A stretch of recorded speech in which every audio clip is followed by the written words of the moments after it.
기도하겠습니다.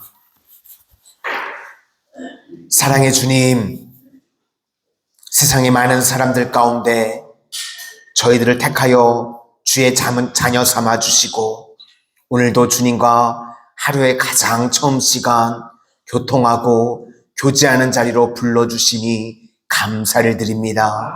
여기까지 저희가 올 수 있었던 것 주의 은혜였습니다. 앞으로 이 땅을 살아가는 동안에도 날마다 주의 은혜로 살아가는 인생들 되게 하여 주시옵소서. 이 나라 이 민족도 숱한 위기의 상황 가운데 기도하는 백성들의 눈물의 기도를 들으시고 여기까지 인도해 주신 줄로 믿습니다. 이 나라 선교의 촛대가 옮겨지지 아니하게 하시고 계속해서 주의 영광을 위해서 쓰임받는 대한민국 되게 하여 주시옵소서.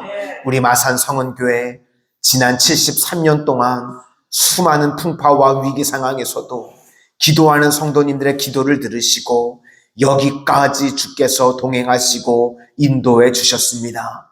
앞으로 우리 교회 주님 제2의 부흥이 일어나지게 하여 주시고 수많은 영혼들이 우리 교회를 통하여 예수님을 만나는 구원의 역사가 임하게 하여 주시옵소서.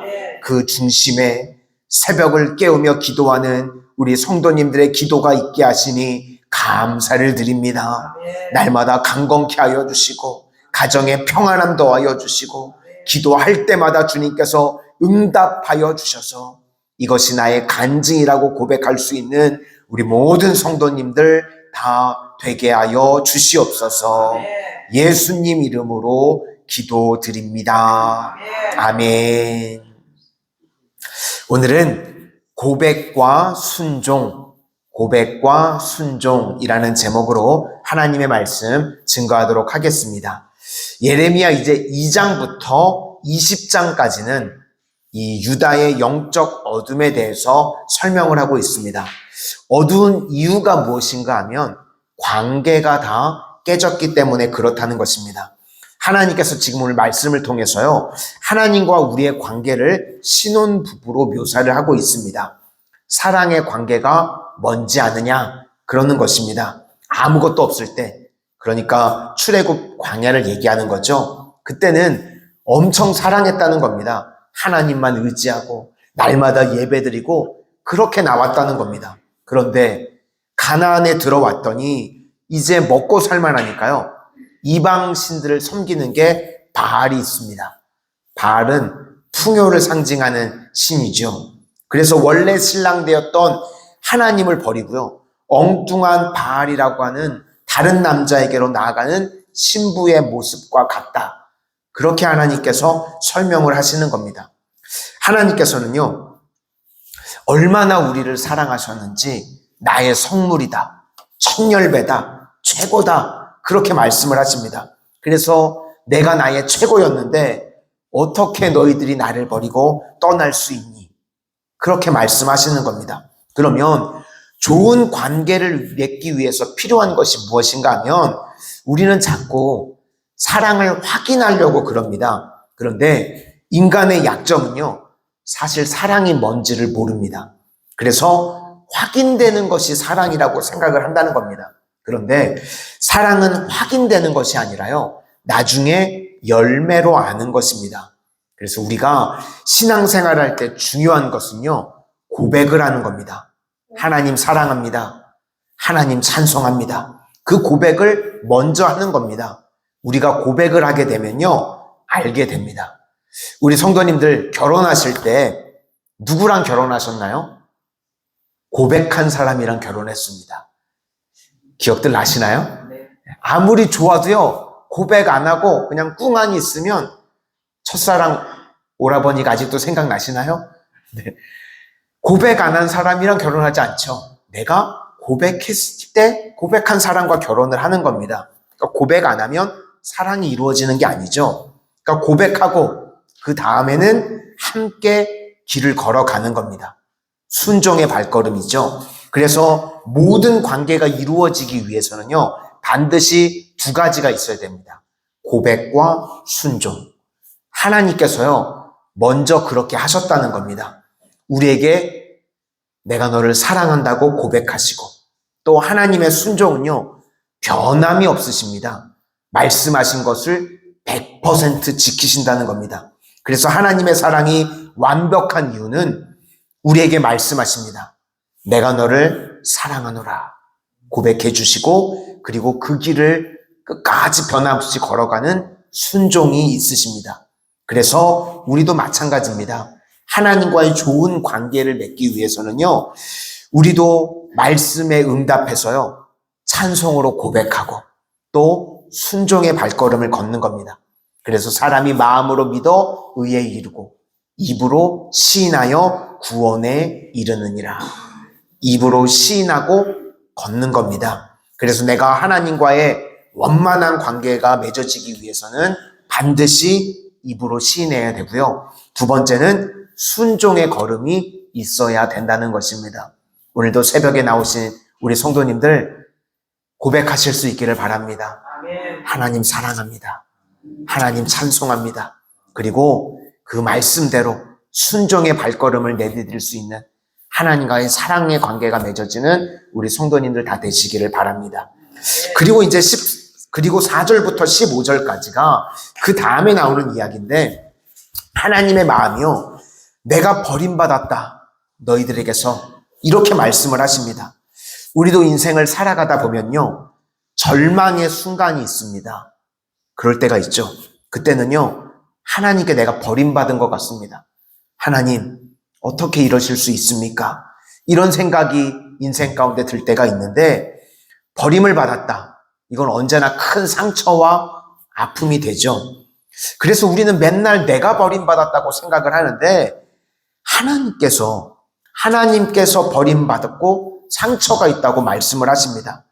광야에 아무것도 없을 때 구름 기둥과 불 기둥으로 내가 너희들을 막아줬고, 만나를 내려주고, 옷도 헤어지지 않게 해주고 보호해주고, 그래서 너희들이 나의 성물이 되고 첫 열매인데, 그럼에도 불구하고 이제 가나안 땅에 들어가서 먹고 살만해지니까 바알이라고 하는 놈이 나타나니까 바알에게 빠져서 하나님을 버렸다, 나를 버렸다, 그렇게 하나님께서 말씀하십니다.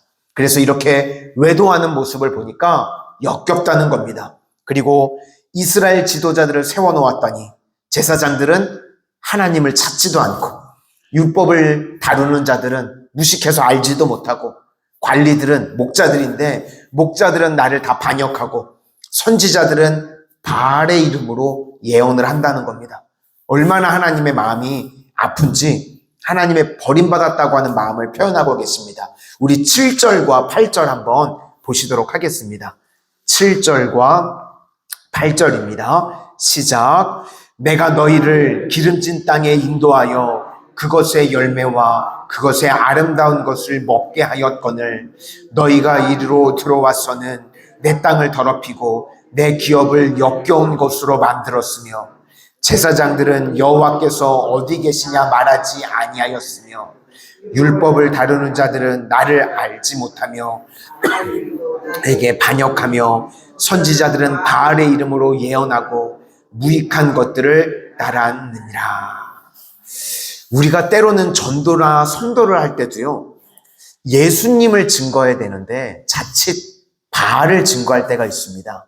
예를 들어서 선교지를 가면 이제 동남아를 주로 많이들 가는데, 이런 데는 후진국이죠. 그래서 은근히 우리가 알게 모르게요, 그렇게 증거할 때가 있습니다. 예수 믿으면 잘 산다, 이렇게만 증거할 때가 있습니다. 이걸 복음이라고 우리가 이야기를 합니다. 제가 어렸을 때요, 그렇게 말하는 분들 되게 많았습니다. 목사 되면 잘 산다. 잘 살라고 목사 되는 건가요? 이게 복음입니까? 아니죠. 예수 믿으면 구원과 영생이 있는 줄로 믿습니다. 이게 복음입니다. 우리는요, 영혼이 잘 되는 것이 가장 큰 구원인 줄로 믿습니다. 물론 하나님의 자녀들 영혼이 잘된 같이 이 땅에서도 주의 택한 백성들 책임져 주시고 보호해 주시고 인도해 주십니다.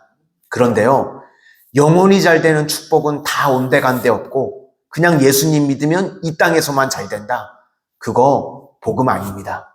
우리는요, 예수 믿음으로 영원한 천국, 영원한 생명이 있는 줄로 믿습니다. 그래서 빌립보서 4장 11절에서 13절까지 내용을 보시면 사도 바울이 이렇게 고백합니다. 궁핍함으로 말하는 것이 아니라 내가 어떤 형편에서도 자족한다는 겁니다.